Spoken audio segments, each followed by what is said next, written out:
करते हैं,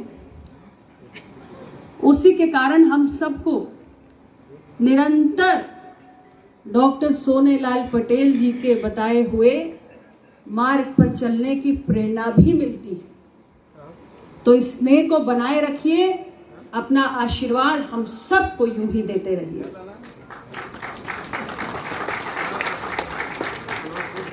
मैं आपको ये जरूर बताना चाहूंगी कि हमारे पार्टी के राष्ट्रीय उपाध्यक्ष जी उत्तर प्रदेश सरकार में पार्टी के कोटे के मंत्री भी हैं और एक बहुत अच्छा काम इनके कार्यकाल में हुआ। इन्होंने शासन को एक अपने विभाग की ओर से प्रस्ताव भेजा और पिछले महीने में ही उस पर निर्णय भी सरकार का आया। हमारे देश के अंदर समय समय पर जो महापुरुष हुए, जिन्होंने देश को बनाने में, समाज को नई राह दिखाने में किसी न किसी रूप में अपना योगदान दिया, आने वाली पीढ़ियों को उनके बारे में जरूर जानना चाहिए। क्योंकि अगर आने वाली पीढ़ियां महापुरुषों के इतिहास को भुला देंगी तो वो समाज, वो देश कभी उन्नति नहीं कर सकता। हमारे महापुरुषों के योगदान से ही हम प्रेरणा प्राप्त करते हैं भविष्य के लिए। तो ऐसा इन्होंने प्रस्ताव भेजा। राजकीय इंजीनियरिंग कॉलेजेस जो आपके विभाग के तहत आते हैं, वो 4 अलग अलग जिलों के 4 हमारे देश की ऐसी महान विभूतियों के नाम से उन राजकीय इंजीनियरिंग कॉलेजेस का नामकरण शासन ने स्वीकृत किया। सबसे पहला तो मेरे अपने संसदीय क्षेत्र का है। मेरे अपने संसदीय क्षेत्र मिर्जापुर के राजकीय इंजीनियरिंग कॉलेज का नाम सम्राट अशोक राजकीय इंजीनियरिंग कॉलेज है। इसी प्रकार हमारे विधायक जीतलाल पटेल जी जहां से आते हैं, राजेंद्र पाल जी जहां से आते हैं, प्रतापगढ़ जनपद के राजकीय इंजीनियरिंग कॉलेज का नामकरण परम पूज्य बाबा साहेब भीमराव अंबेडकर के नाम से हुआ। और बस्ती जिला का राजकीय इंजीनियरिंग कॉलेज अब भारत रत्न लौह पुरुष सरदार वल्लभ भाई पटेल जी के नाम से जाना जाए।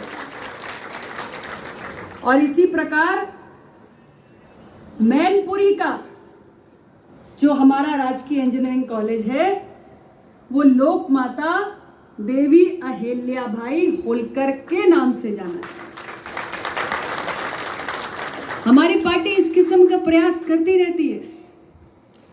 यहां आजमगढ़ जिला में अतरौलिया में संयुक्त जिला चिकित्सालय है और 1857 की क्रांति के अमर शहीद राजा जयलाल सिंह जी का स्मरण करके, उनको नमन करके मैंने अपनी बात को प्रारंभ किया। हमारा गौरव है और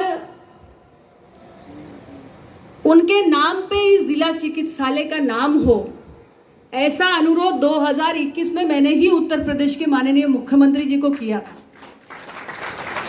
और यह मांग सरकार ने स्वीकार भी की। हमारी पार्टी की सदैव कोशिश रहती है कि हम ऐसे जो ताकत आप हमें देते हैं, आज हम ये सब कुछ इसलिए कर पा रहे हैं क्योंकि आपने हमें वो ताकत दी है। यदि आप हमारी पार्टी को उत्तर प्रदेश की तीसरी सबसे बड़ी पार्टी नहीं बनाते, यदि आप अपने अमूल्य वोट से हमारी पार्टी के कार्यकर्ताओं को उत्तर प्रदेश की विधानसभा से लेकर देश की लोकसभा तक नहीं पहुंचाते, तो शायद ऐसे तमाम पुनीत कार्य जो आज हो रहे हैं वो हम नहीं कर पाते। तो माए बाप तो आप ही हो, सारी ताकत तो आपके हाथ में है और इसीलिए हम सब आपके आशीर्वाद के अभिलाषी के रूप में आपके बीच आए हैं। हमें संघर्ष करने की ऊर्जा आपसे ही मिलनी है। और ये जिला आजमगढ़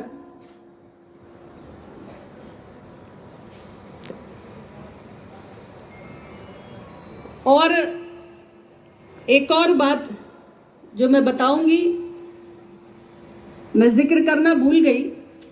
राजा जयलाल जी के नाम से जब मैं पहली बार सांसद बनी थी 2014 में, उस वक्त माननीय केंद्रीय मंत्री थे रविशंकर प्रसाद जी, मैं उनके पास गई थी। और फिर केंद्रीय मंत्री मनोज सिन्हा जी भी थे, उनके पास भी गई थी। 2 मंत्रियों के पास मैंने प्रयास किया था कि उनके नाम से स्मारक डाक टिकट जारी हो, और वो कार्य भी हो गया था। तो कहने का उद्देश्य ये है कि विधायक सांसद के हाथ में जो ताकत है वो आपने ही देनी है। और ये आजमगढ़ जिला ये ऐसा जनपद है जहां हमारे पार्टी के संस्थापक डॉक्टर सोनेलाल पटेल जी ने अपने तमाम वैचारिक साथियों के बीच में और आम जनमानस के बीच में बहुत समय बिताया है। बहुत सारे पुराने साथी जो प्रारंभिक दौर में उनके साथ चले, 1995 से लेकर 2009 तक डॉक्टर साहब के नेतृत्व में पार्टी के संगठन को आगे बढ़ाने के लिए अपना खून पसीना बहाते रहे। ऐसे बहुत सारे साथी आज भी हमारे बीच में आए हैं, यहां पर मौजूद हैं। और मुझे भी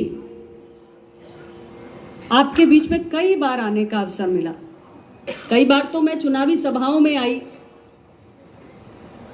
लेकिन पार्टी के कार्यक्रमों में भी आपके बीच आई। मुझे याद है, आज से लगभग शायद 2 साल पहले, करीब जनवरी के महीने में, ठंड में, भीषण ठंड में, 7 जनवरी की ठंड में लोग घर से नहीं निकलते हैं, हमने इसी प्रकार हॉल पूरा फुल किया था। मैं आजमगढ़ में आप सबके बीच आई थी, मुझे अच्छी तरह याद है। और आज भी पार्टी संगठन के विस्तार के उद्देश्य से हम आप सबके बीच आए हैं। आप सबका प्रेम इतना मिलता रहता है और हम चाहते हैं कि ऐसे ही ये कारवां आगे बढ़े। अपना दल ने एक बहुत लंबी यात्रा की है। 1995 से लेकर आज हम 2025 में खड़े हैं, और एक बहुत लंबा दौर रहा जब हम सत्ता के करीब भी नहीं थे। और जो पार्टी एक बहुत लंबे समय तक सत्ता के करीब न हो, वो इतनी लंबी यात्रा तय कर ले, इसका केवल एक ही कारण होता है कि वो पार्टी और उसका कार्यकर्ता अपनी वैचारिक प्रतिबद्धताओं से कभी मुंह नहीं फेरता।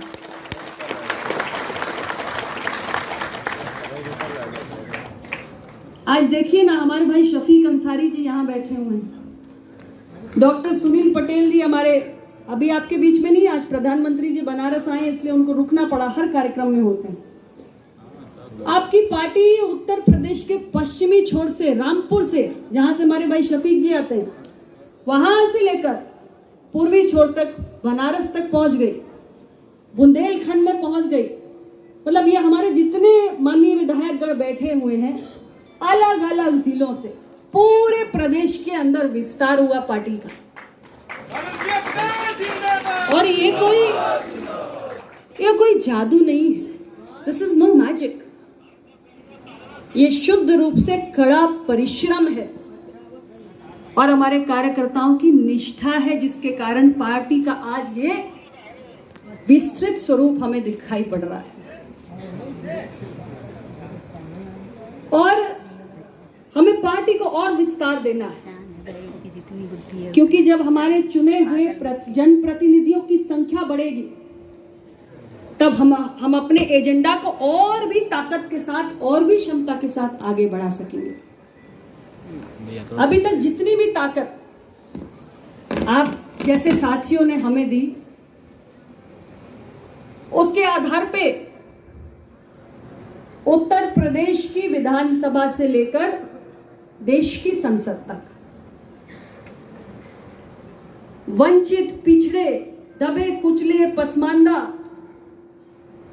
कमजोर लोगों के हक से जुड़ा हुआ ऐसा कोई मसला नहीं है जो पार्टी ने अपनी पूरी राजनीतिक क्षमता के साथ न उठाया। बहुत सारे विषय मेरे संज्ञान में आते हैं। राष्ट्रीय पिछड़ा वर्ग आयोग को संवैधानिक दर्जा देने की बात हो, मेडिकल की जो परीक्षा होती है जिसको पास करके डॉक्टर्स बनते हैं, उस परीक्षा में जो पीजी कोर्सेज होते हैं उसमें पिछड़ों का आरक्षण लागू करने का विषय हो,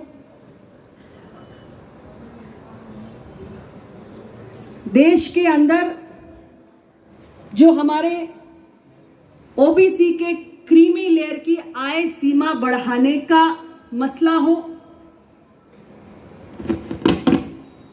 देश के अंदर जातीय जनगणना कराने की बात हो, शिक्षक भर्ती में हुई अनियमितताओं का प्रकरण हो,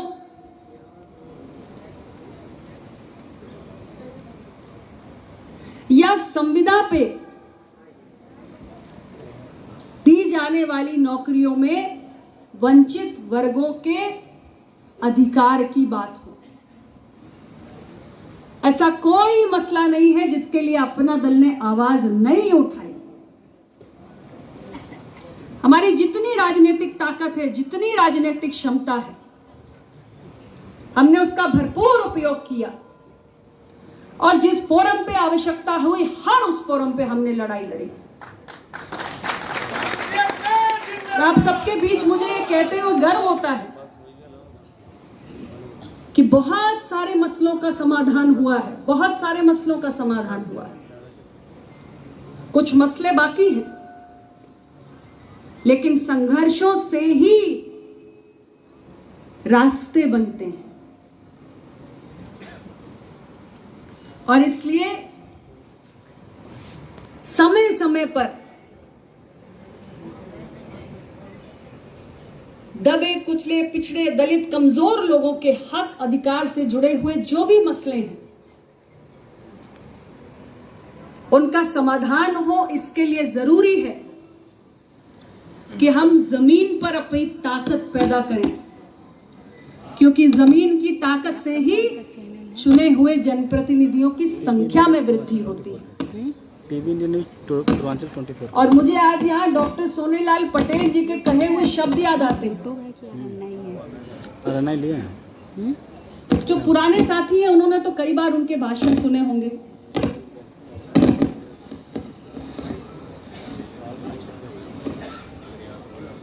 उस दौर में जब वो संघर्ष कर रहे थे, मेरा तो राजनीति से कोई लेना देना था नहीं, लेकिन पुराने लोग बताते हैं एक बात जो हमेशा अपने भाषण में डॉक्टर साहब कहते थे, राज सत्ता वो कुंजी है जिससे वंचितों की बंद किस्मत का ताला खुल सकता है।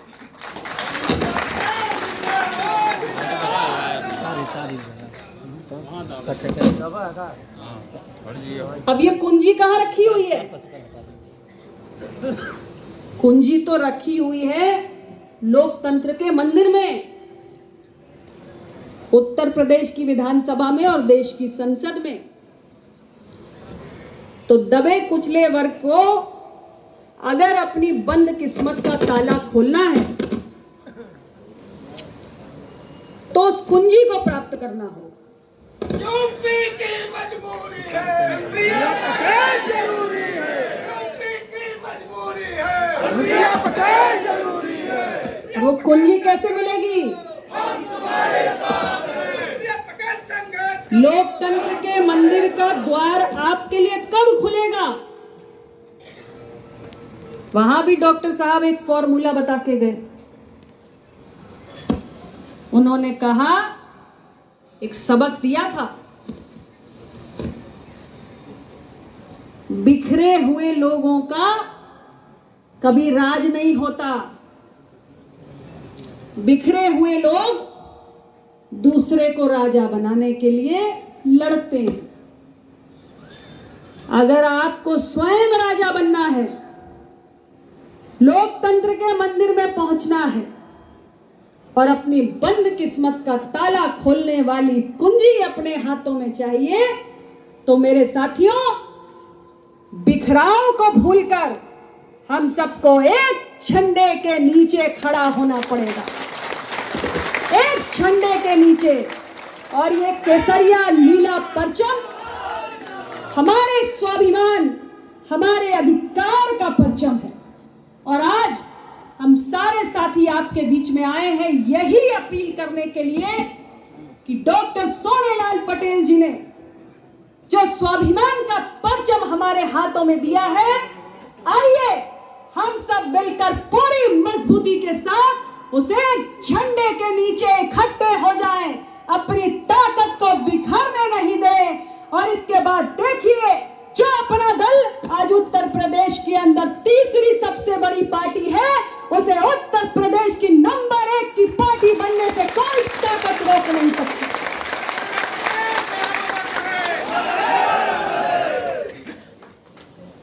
और यह संभव है, हम कर सकते हैं।